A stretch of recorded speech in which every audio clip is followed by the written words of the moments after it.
Hi, I'm Amadara Mills. Welcome to another episode of Let's Talk Tobago.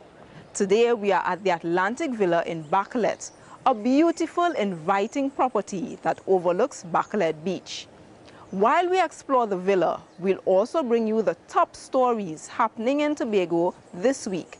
So stay with us for the next half hour as we bring you all the details, starting with this week's headlines.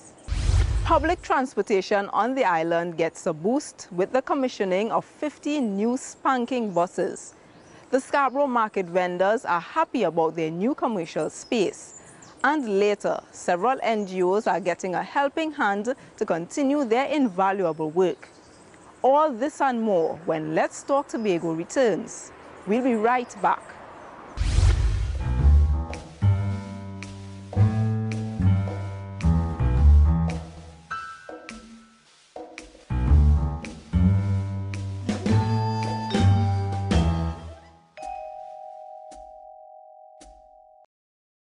Thanks for staying with us. Now in the heart of Bacalet lies Atlantic Villa, perched upon a peaceful hillside. It's tranquil and spacious and convenient to the contemporary minimalist or visitor with more luxurious tastes. It's now more convenient to get around Tobago. The Public Transport Service Corporation recently commissioned 15 new buses for the island, including 2 tour buses. Patricia Nicholson has the details in this story. Many Tobagonians depend on public transportation to get around the island. Prior to the commissioning ceremony for 15 new Higer buses, the Public Transportation Service Corporation, PTSC, experienced many ups and downs with its Tobago bus fleet. When he took office in 2017, Clarence Jacob, the Secretary of Settlements, Urban Renewal and Public Utilities, promised Tobagonians he'd work on having the bus fleet increased. It was approximately 1 year ago when you made the promise. I stood in the same space delivering my maiden speech at the handing over ceremony of 2 additional buses for the Scarborough Lansomery route. Today, you demonstrated commitment to enhance bus fleet for Tobagonians with 50 new buses. At this time, I want to commend PTSC for a job well done. Of the 15 new Higer buses commissioned, 10 are diesel-powered and the others are CNG buses. 2 of the CNG buses are equipped with universal wheelchair access. 2 others will be used for island tours. In recent times, I want to be the first to say that our service has fallen below par because of a lack of functional buses. And we want to really apologize to our commuters and assure them that change is on the way, starting with these 15 buses. The addition of this fleet will mean immediately improved reliability of the bus service, the restoration of discontinued routes in several rural areas, improved on-time service, and all at the same affordable fares. Mr. Gooding says the PTSC has other plans for Tobago. This includes increasing the bus fleet by 5 before the end of 2018. PTSC has identified Sangsels Hill in Scarborough for the construction of a bus depot and commercial centre. THA Chief Secretary Kelvin Charles says good things are always happening in Tobago.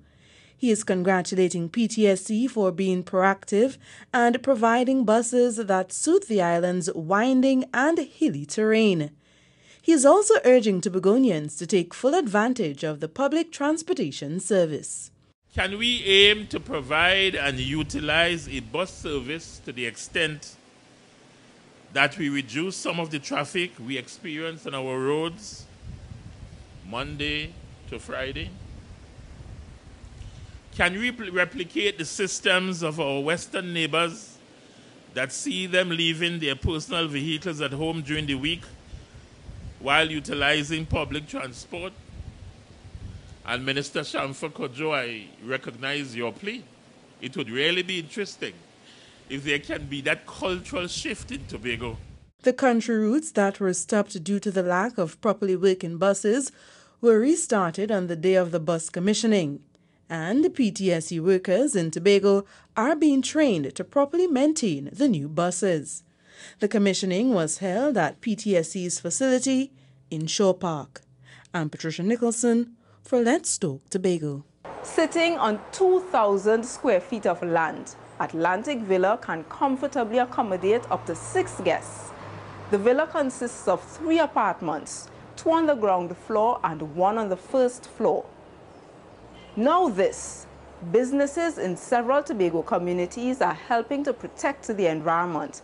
They are part of the Go Green Tobago initiative that's aimed at eliminating the use of styrofoam on the island. And it's all being done in recognition of World Environment Day. Here's more. Styrofoam is everywhere.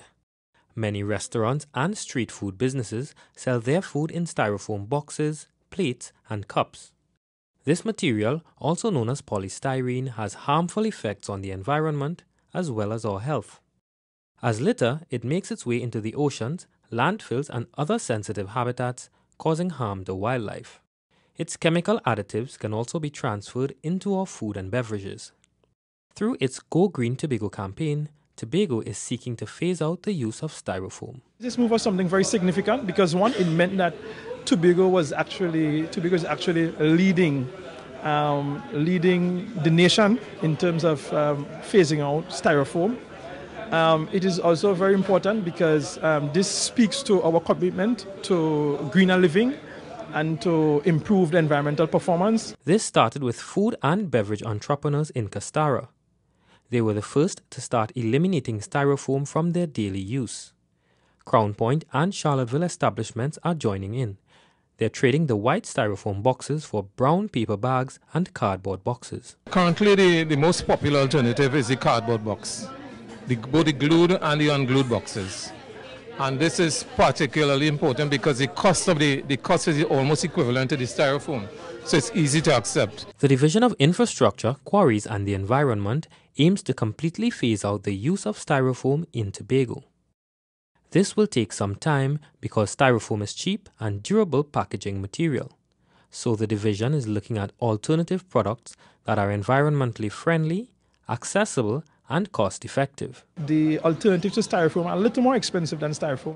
There are no taxes on styrofoam products that actually come into the country. However, the environmentally friendly alternatives to styrofoam, those are actually taxed. We're going to work with our partners in government in Trinidad to attempt to have this particular issue addressed. Feather flags will mark the Go Green Tobago businesses using environmentally friendly packaging.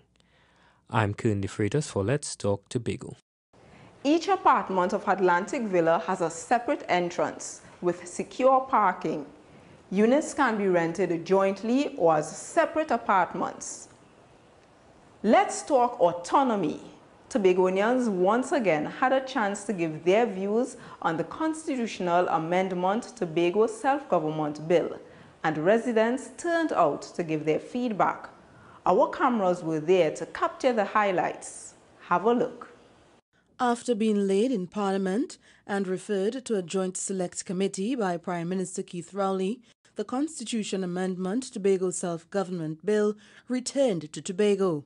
The Joint Select Committee reviewing the proposed bill held a public sitting at the Victor E. Bruce Complex, where questions, comments and recommendations were taken from Tobago residents. The new bill proposes that Tobago's budgetary allocation be increased from the 4.03% to 6.9% bracket to an allocation of 8%.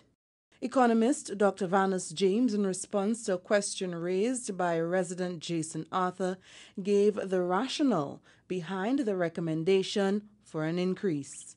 The 4.03%, as Mr. Arthur was pointing out, really did reflect, I was part of the commission, so I can tell you, really did reflect the proportional allocations of national funds to the citizen, equal treatment of every citizen. That's where the 4.03% came from. Tobago's population at that time was 4.03%. As Ms. Kojo has indicated, it's now about 5.1%, somewhere in that zone.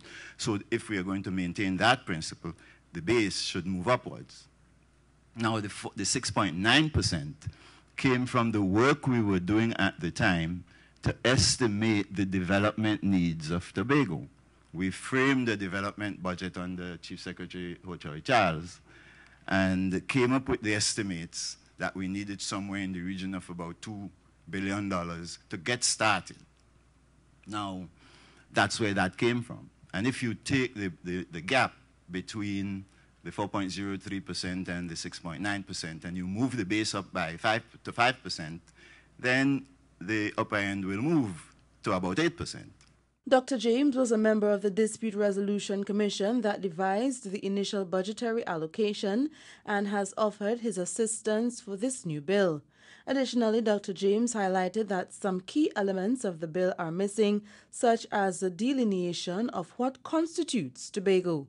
I'm Patricia Nicholson for Let's Talk Tobago. It's time to take a break, but coming up next, we'll tell you how market vendors in Scarborough feel about their new space. Don't go away. We'll be right back.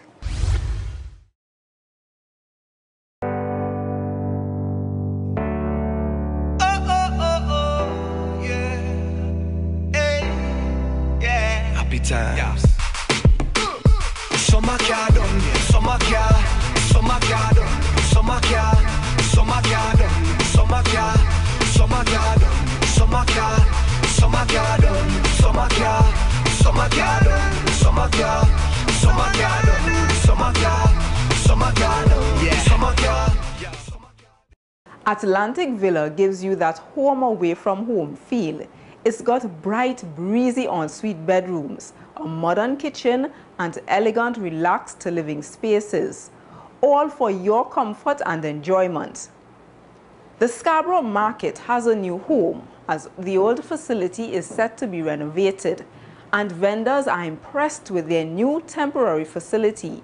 It's all in this next story. More than 150 registered vendors have made the temporary market located along Old Government Farm Road and Orange Hill Road their new home. In line with health standards, the interim facility has customized areas for fresh produce, meats, and fish. Separate spaces have also been provided for clothes and food vendors. Many vendors say they appreciate the amenities of this new space. I think so far it's been amazing. It's our second week. We've had a great time here. The facilities are nice, airy, beautiful. Lots of people coming through, and I think everybody is enjoying it. It is more uplifting here. Out there was a challenge. So I'm thankful for this new market that they give us. You know, where you could get away from the sun, the rain, and dust, and all these things. And it's more comfortable. Customers are also enjoying the spacious and sanitary conditions. They are pleased with the toilet facilities and the ample parking provided for those accessing the market via Orange Hill Road next to the MP gas station. I must say that I'm totally satisfied. The place is, you know, it's very spacious. We are getting a lot of fresh air, and most important, parking. I have somewhere to park. When the market was in Scarborough, it was always a hassle. You have nowhere to park, record possibly taking your vehicle, and the one park there always totally filled. So personally, I'm totally satisfied with what I'm seeing here today. The stalls and all of those things, beautiful. The vendors, they are our regular people that we know. It is what you call a marketplace. I love the cubicles where the meats and the foods are being kept. Healthy, very sanitary. Thumbs up to the designer again. I was really impressed. You know, it was airy, it's clean. I like the layout, and the vegetables and everything on display was, you know, quite impressive. Hours of operation at the interim market are Mondays to Thursdays, 6 a.m. to 6 p.m., Fridays and Saturdays, 5 a.m. to 6 p.m., and Sundays, 6 a.m. to 1 p.m. The move to the temporary market means renovations can now be conducted at the old market facility in Scarborough. I'm Amadara Mills for Let's Talk Tobago.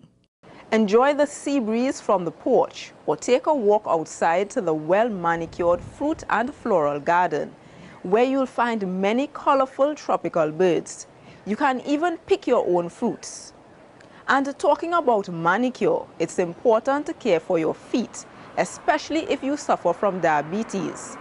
Foot care is a very important skill for nurses and healthcare professionals who got updated training at a recent workshop. Here's more in this next story. Diabetes is the number 2 killer in Trinidad and Tobago, and the number of cases is growing in this country and the region. Health officials are seeking to create greater awareness and action to reduce the number of cases in Tobago. This is why the Caribbean College of Family Physicians and Hibiscus Health Caribbean Inc. collaborated with the Tobago Regional Health Authority to host a diabetes sensitization workshop. This workshop is one of many efforts to confront this challenge. Training and education is of utmost importance to us, as we know diabetes affects all of us in the Caribbean.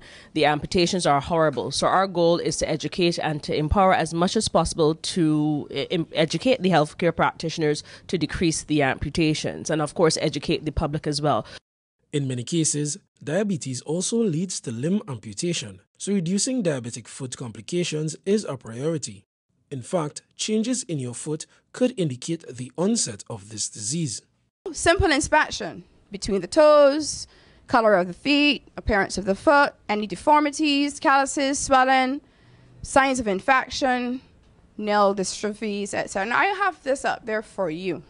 They will not complain of the pain. So this is why you need to help reinforce looking when they come. You look. You show them how you look, you go down between every single toe, you look at the bottom of the foot. Doctors and nurses are being encouraged to keep their focus on saving limbs and saving lives. So if a person is experiencing foot issues, screening should be done first. Every patient with diabetes needs to be screened.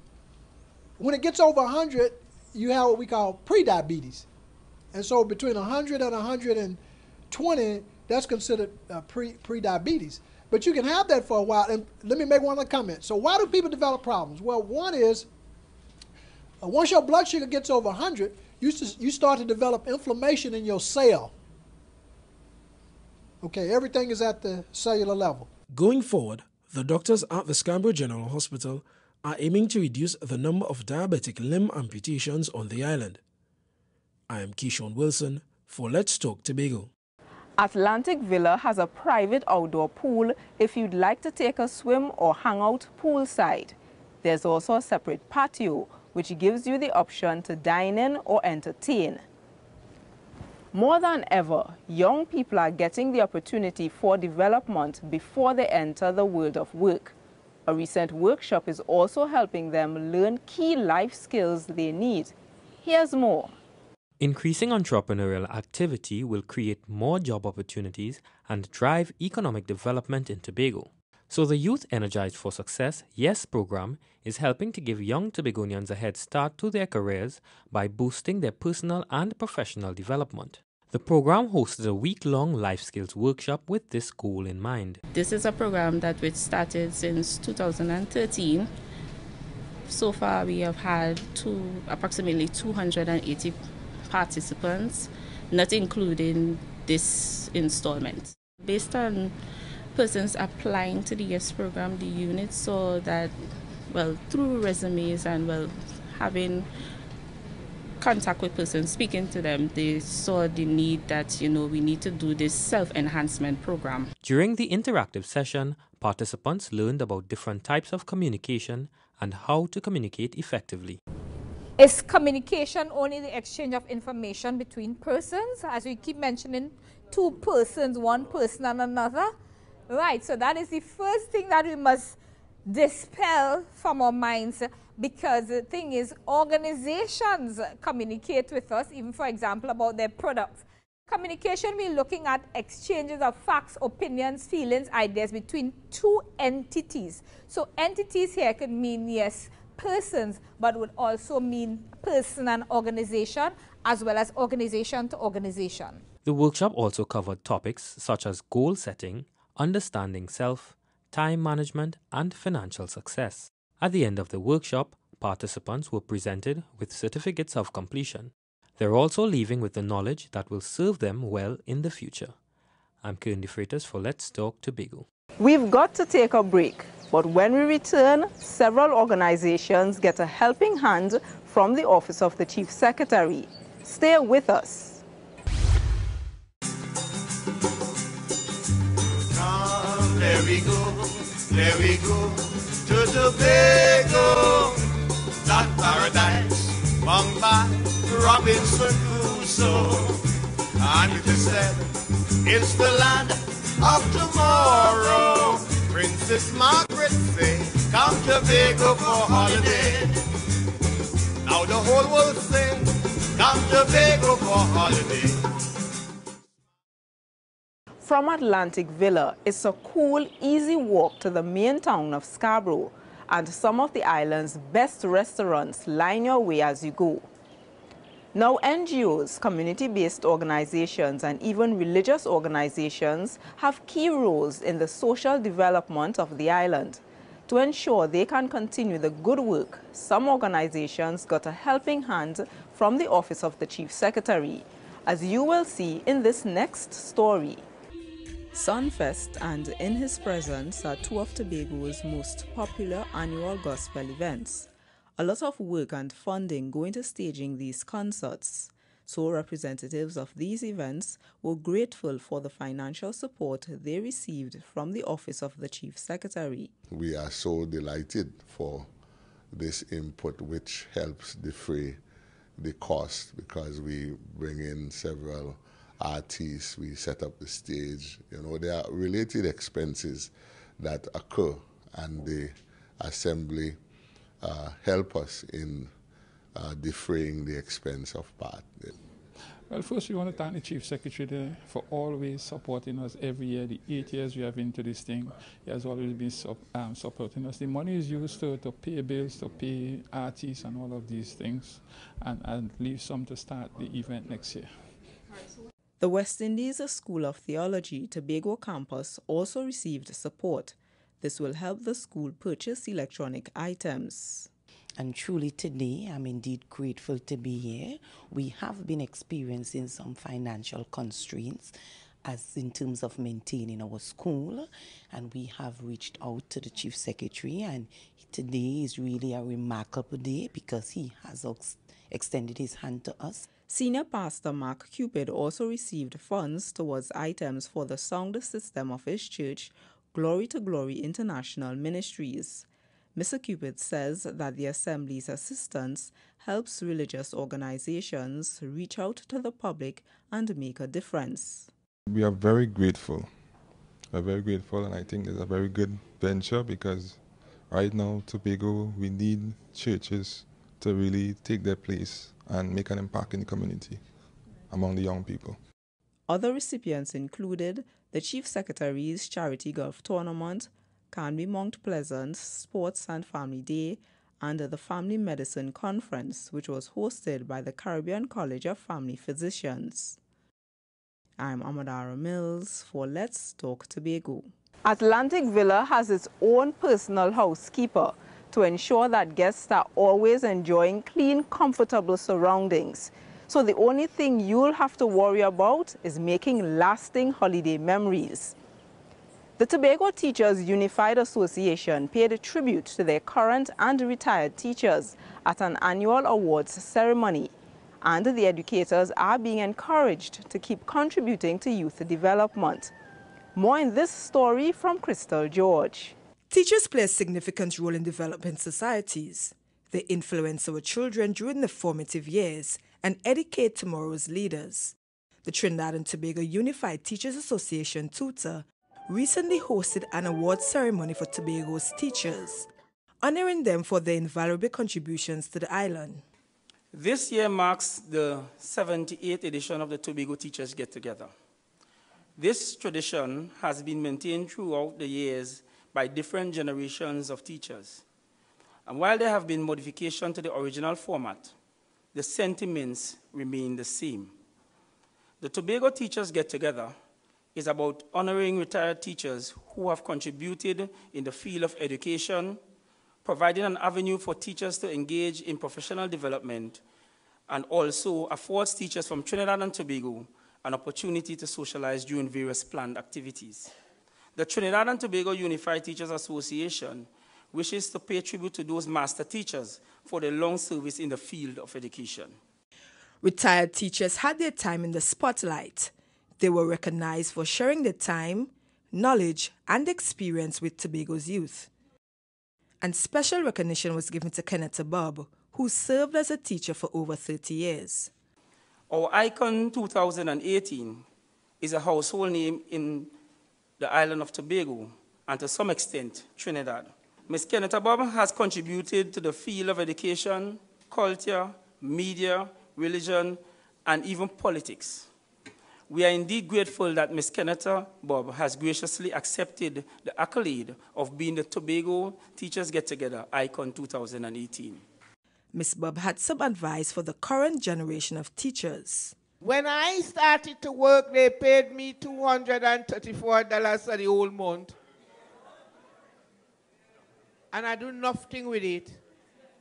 Now you are getting plenty more than that, teachers. Don't let anything get in the way of your becoming beautiful. Each of those children, each child that you take under your jurisdiction to teach must feel your presence. If you have an issue, finish it outside before you reach in the schoolyard, please. Be it husband, be it wife, your children, whatever. God is going to restore you. God is going to bring you through once you attend to his children, because each and every one of them belongs to him. The theme for this year's ceremony was Teaching and Leadership in Challenging Times. Marissa Osman, Assistant Secretary in the Office of the Chief Secretary, herself a former teacher, says despite their challenges, teachers need to ensure a better teaching environment. Ms. Osman is encouraging the teachers to become more innovative and outline goals to help motivate students to learn. I believe that the pressure on schools to cross an ethical line is more challenging in Trinidad and Tobago now than it has ever been. Though the circumstances can be difficult, and we can all see that unanimously, it is crucial that we devise ways to overcome these arising challenges and improve education so that we create a better path for our charges. This is the 78th anniversary of this award ceremony in Tobago. I'm Crystal George for Let's Talk Tobago.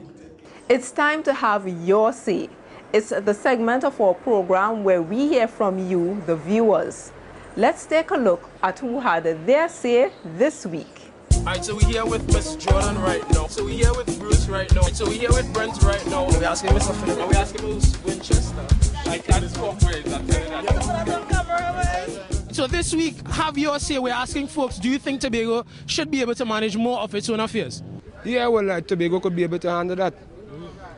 If they put proper things in place, more factories, develop the place a little more, we could be able to handle that because it has smaller countries than we are doing it.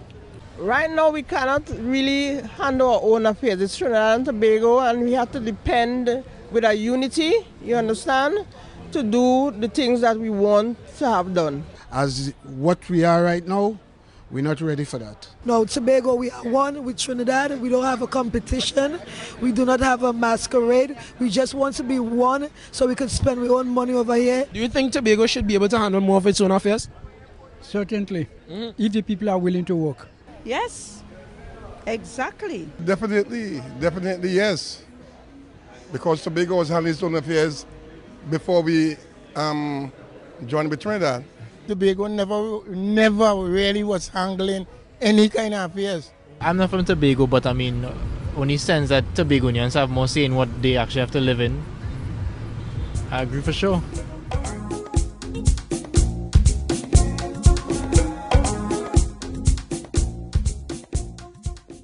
We close with yet another edition of Let's Talk Tobago. And as always, we thank you for watching.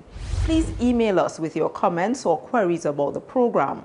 And be sure to visit our website, like our Office of the Chief Secretary page, and subscribe to our YouTube channel. From our house to yours, I'm Amadara Mills, along with the Department of Information, Office of the Chief Secretary, Tobago House of Assembly, wishing you a safe and productive week.